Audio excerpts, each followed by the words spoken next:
Обратно в студиото на Клуб Инвестор говорим си за това доколко е успешен IT сектора и IT бизнеса в България. Успешен ли е, Тодоре?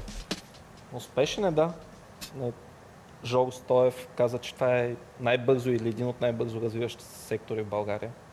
Според мен това е така, защото държавата все още не разбира от него и не се занимава с него. Оставила го е на самотек. Да дава ограничения, да поставя Очакваш ли? много по-либерален. Виж го Виктор Орбан, имаш идеи да облага трафика на интернет в Унгария. Представяш ли си? А в България има страшно много хора, които му се радват на Виктор Орбан. Как ние такъв държавник нямаме и така нататък. За съжаление така. Жоро? Ами аз само бих разделил, нали, IT от интернет, защото IT е доста голямо обширно понятие, нали, ние говорим тук за интернет. Да, малко ги мешаме понятията. И са доста различни неща за мен лично. Смятам, че интернета, индустрията в България се развива, за жалост. Едни от основните двигатели на тази индустрия са Facebook и Google. Нали. Всъщност новите професии, хората, може би най-много хора има ангажирани, които работят по някакъв начин, използвайки тия две глобални чудовища, бих казал. Това не е ли, как да кажа, да режеш клона, на който седиш малко? Защото те непрекъснато сменят алгоритъма във Фейсбук. Тия хора, които си изкарват по този начин хляба, ми се струват, че все по-малко възможности имат да го правят. Защото не си ли платиш за директна реклама на Фейсбук, всъщност никой не вижда това, което постваш. Има ли нещо такова? Това го има. Дали е лоша стъпка или не, още не мога да кажа. Най-вероятно за момента, поне, нали, представянето на Фейсбук и на акциите на Фейсбук изглежда като добра стъпка. Не, аз говоря за всичките маркетинг специалисти, които работят във Фейсбук, не за самия Фейсбук. Фейсбук естествено... Поддръжка на Фейсбук страници... Точно за това говоря. Да. Какво се случва с този сектор? Ами, точно за това, че вече органик рич е по-малък и повече трябва да се плаща. Според мен тази професия е още по-важна, защото когато харчиш ни пари, много по-добре е някой специалист да ти ги похарчи, отколкото да ги излееш. Да. Имаш ли отношение към този разговор? Да, аз смятам, че всяка една такава промяна, дори тези маркетьори, които се занимават с Facebook и Google реклама, те виждат къде са положителните и негативните страни и това е една добра предпоставка за създаване на алтернативен продукт, който може да запълни и създават се ниша, тъй като всяка една промяна създава нови нужди и тези нови нужди могат да породят една ниша за нов бизнес. Добре, възможен ли е пробив в българския интернет без използване на услугите на Facebook и Google? Според вас? Не. И според мен не мога да се сетя друг начин. Значи при всички случаи им падаш. Но сега, когато има Facebook и Google, е много по-лесно да стартираш онлайн проект, защото на времето, особено преди Facebook, ти за да, при нас, ако нямаш Facebook и трябваше да стартирам всички оферти, къде трябваше да го рекламирам? Каква е сумата пари, която трябва да излееш вътре, за да бъдеш забелязан? Кой е бюджета, който... Зависи какъв ти е таргет. Ако искаш да те забележат всички до 18 години, или всички хора в България, или всички хора в София. Искаш да достигнеш критична маса за твоя проект. Например, искаш да събереш 10 000 души. Къде? В някоя зала? В сайта си. В сайта си. Регистрирани. 10 000 клика, ако ги сметнем на 15 стотинки. Това не са ти клиенти. А не са регистрирани. Аз разбрах, че искаме просто да ги съберем в сайта. Не просто трафик, не просто да купиш трафик. Искаш 10 000 души да знаят за теб какъв бюджет трябва да изсипеш за реклама. Тук е определяща нишата. Всъщност нишата определя и конкуренцията определя цената на клик, цената на conversion. Така че строго специфично спрямо бизнеса, спрямо големината на таргетираната аудитория, колкото по-прецизна е тя, толкова по-скъпа е. Така че зависи спрямо всеки бизнес е различно. Ако идеята е иновативна, ако е нещо, което има малка конкуренция и тази конкуренция не рекламира активно, цената за реклама е много, много ефтина и в този смисъл най-добре е наистина да се прецени коя е правилната аудитория, коя е истинската аудитория, която таргетираме и кой е най-точният начин да достигнем до нея. Тъй като не за всяка аудитория ние може да използваме онлайн материали.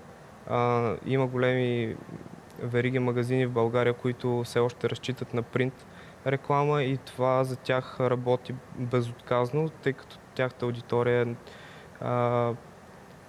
нека ги нарече по-възрастната част от населението на България. Да. И за тях просто онлайн рекламата няма смисъл. А принт рекламата за онлайн продукти възможна ли?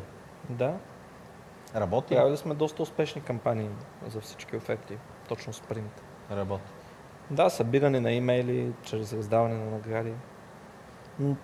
Там много зависи какво рекламираш. Едно е да рекламираш оферти, друго е да рекламираш слухови апаратчета, трето.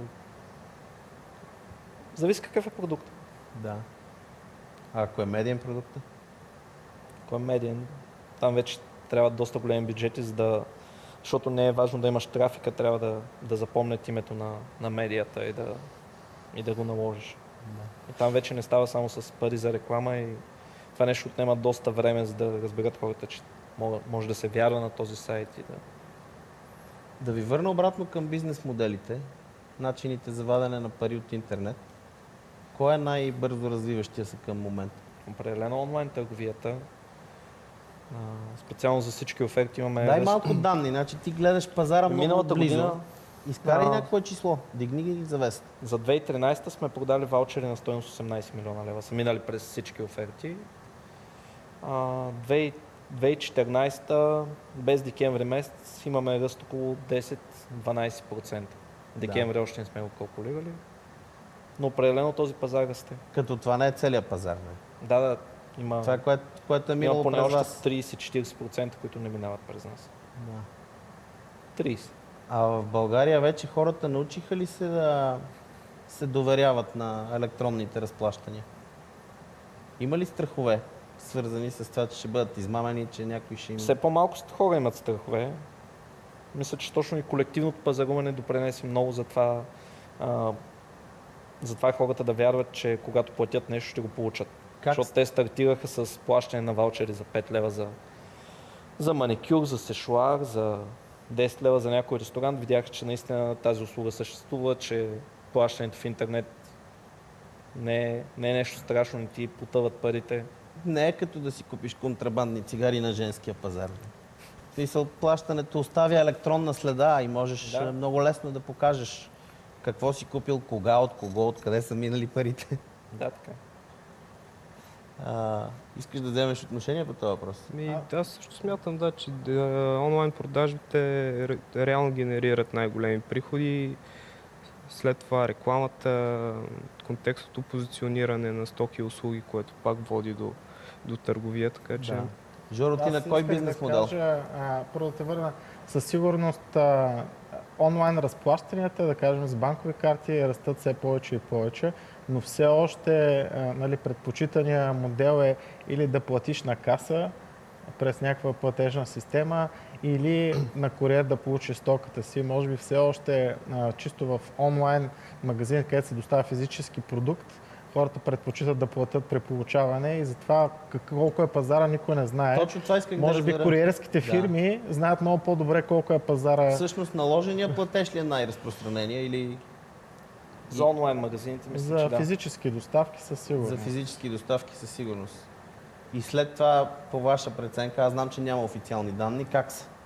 Като начин на плащане, като пазарен На дял. каса на EasyPay предпочитат. EasyPay е много голям дял има. Да, след това са банковите карти. След това вече са картите, било И то през EasyPay. През EasyPay или по Да. някакъв друг начин. Да. Тук идва и друг Между другото, проблем. все още голям брой хора не вярват, че с тази пластика, която имат и която отиват да я пъхнат в банкомата, набират код и теглят пари, те могат да платят с нея в интернет. Не, по-скоро според мен ги е страх да не им открадне някои данните, защото непрекъснато се говори за... Страха идва след като разберат, че наистина, че могат да го използват това нещо за плащане в интернет. Примерно, наскоро мой близък, на около 40 и няколко години, ме пита, добре, сега аз като си купя тази карта, аз къде трябва да я пъхна? Аз на компютъра нямам Такова Не дай словче. така. Ами аз смятам, че до някъде специално и медиите имат вина в това хората да не се доверяват на нещо, което е дистанционна продажба, защото много малките случаи на някаква измама, Се дига шум до небето. се дига шум до Почват небето. се репортажи, мошеници. В местния магазин, кварталния, са излъгани много повече хора, отколкото сигурно за сигурност. цялата интернет Със сигурност е така. индустрия. Добре, момчета, имаме... Значи то е същото като, извинявай, като за летенето с самолет. Може да има една самолетна катастрофа, но всички я отразяват Не дай до си дупка. Боже, да, така е. А по пътищата стават толкова много катастрофи, че със сигурност много повече хора умират и е много по-голям процент. Със сигурност е така. Ми вижте, имаме около минута до края на предаването. Кажете тримата по нещо хубаво за финал. Почните, Михаил.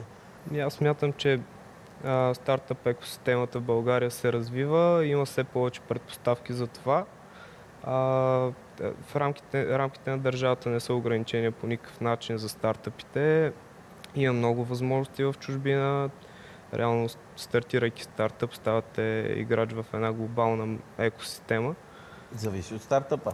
Да, зависи от стартъпа, но Пожелание към всички възможностите български са- стартъпи да се превърнат в глобални играчи. Жоро. Да, ами позитивното е, че вече имаме системата като образование, като фондове. Моето пожелание наистина е в рамките на 5 години, в следващите 5 години да видим български проект на световен пазар. Имам няколко приятели, които работят по такива проекти и пожелавам наистина успех. Аз също им пожелавам успех, дано. Да, дано. Теодоре, финал е в теб. Ами, интернет и IT бизнесът е бъдещето. Много лесно може да скелнете, да направите, да излезете на световната сцена така и да намерите пряк път към американската мечта. Това е идеята. Това е идеята. За това си говорим. Благодаря ви. Говорихме с моите гости в студиото за това какви са възможностите през интернет да бъде реализиран успешен бизнес. Дано да сме ви били интересни. Клуб Инвестор върви всеки вторник в 21 часа.